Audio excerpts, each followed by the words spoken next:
Why Scheer? Why wouldn't you have put Lanceman in at least for like, should things need to change moving forward? Like, why did you revert back to Scheer? I know I get made fun of for optics, but I think you're right. Optically, I would have chosen Lanceman as well, Right? because it would make people who are on the fence about voting conservative, they'd go, well, maybe they are okay after all. Like, you should be succession planning all the time, right? Like, you should always have who's the next person in your back pocket. And Scheer's not the next. You lost already, buddy. So why is he back, Steve? Yeah, Steve. You can just Let's see gang my up on face Steve. going This sounds like, fun. I have answers. Okay, so generally something like an interim leader or a deputy or a house leader or something like that, you're not going to install a threat to your power there, right? Is Lanceman a threat to Poilievre? I doubt it. I don't think so. No, I don't think she she'd gets ever the be. support of the wacko base. No. But Scheer is not a threat to Poilievre, and he knows that. Scheer has no legitimate crack at leadership again. And so I think it's a matter of keeping, putting somebody who is capable in the House. As much as Scheer is annoying, he is at least basically competent, even with the Chuck Schumer glasses. But he's a procedure and policy nerd, which you do want in your House leader. So like, it's not the worst choice as conservative options go. What you've got to also look at is who is occupying what ideological space at this point. The Liberals have completely stepped into that progressive conservative space. They are, free enterprise, small government, cutting government funding on things. They are occupying that old sort of Joe Clark PC sort of space. So where do the conservatives have to go? You can't really moderate because you just got beat there, right? So what do? You need to keep maintaining that fundamental base, that hardline 30% or so who are just always going to stay with them. You've got to cater to them, and you do that through steering further into your culture war nonsense, your endless attack ads, your just the perpetual campaign, all that stuff. And so they are moving, they're continuing to build that focus on grievance politics, and that's Andrew Scheer. I just feel like if I was a conservative voter and I was like, hey, we had this guy once. you know what I mean? He lost the leadership election. Why is he? I don't know. That's just, but I'm not a conservative voter. So I think there's a potential there for, I would be curious as to what you think Andrew Scheer's internal voice is saying, his inside voice is the voice. I'd really like some milk. Yeah.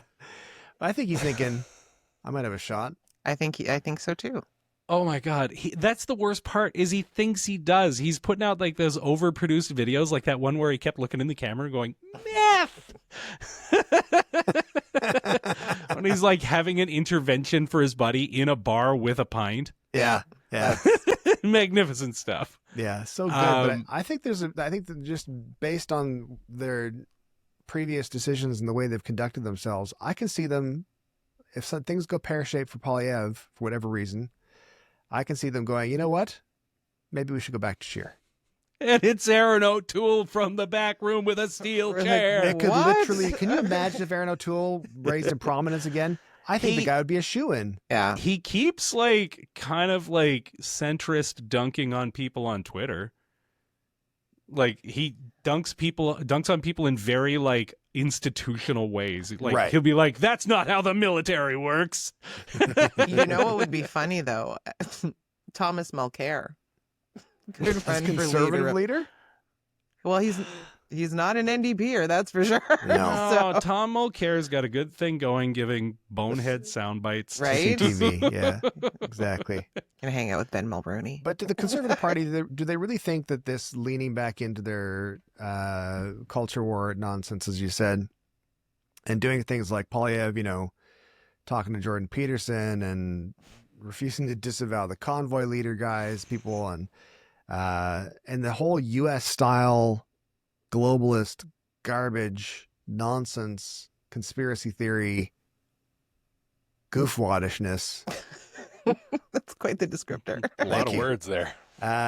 Do they honestly think that is going to grow? I mean, I think even looking down south at the U.S., that part of the population that thinks that way, I feel, even though there's lots of terrible things happening. I feel that there's more people going, wait a minute, this is Mm-hmm. not what I want. The thing that I find funny and that they keep bringing up, which fair enough, the liberals stole our ideas. Yeah. Okay. So the liberals stole your ideas and you still didn't win. Like they still chose the liberals that they It's Jenny Byrne's hated. fault. It certainly right? wasn't Polyev. Yeah, Everyone loved Jenny Polyev. But they still voted in the liberals who they hated, and the liberals stole your ideas. And they still didn't vote for the conservatives. So it has to be it's the figurehead. It's the figurehead and what the figurehead represents. Well, I think this gets to the heart of the problem, though, is who and what it takes to win the conservative leadership race and who and what it takes to win a federal election are wildly different things. Mm-hmm. Poilievre built a machine to dominate the Conservative Party, right? He won that leadership race resoundingly, right? And like not only won, like chased his enemies out of town, right? Mm-hmm. And so he used that exact same sort of approach in the federal election, like the same like full media blitz, you know, posting videos of him with lumber, all of and the apples. yeah, the wolfing down an apple thing, the sort of confrontational, sort of like 20-year politician acting anti-establishment, like the whole bit. It worked great to shore up the base, but I really think that huge segment of the population who just wanted to vote for not Justin Trudeau just they flirted with it, but they didn't actually like what he was saying. They just liked that he wasn't Justin Trudeau and seemed like a viable alternative. And as soon as a different viable alternative showed up, they just flocked to it. They voted for not Justin Trudeau. Right? I mean, did you see his shoes? That monster. His running Nothing made me shoes happier. in front of the king with his mom there too. That he's known since he was in diapers. Yeah, I know. Because him and his mom used to hang out. Like, it's so funny when people are like, he's going to offend the king. It's like, I'm pretty sure he's like on a first name basis with the king, I'm folks. sure they I don't text. think he Yeah, cares. yeah.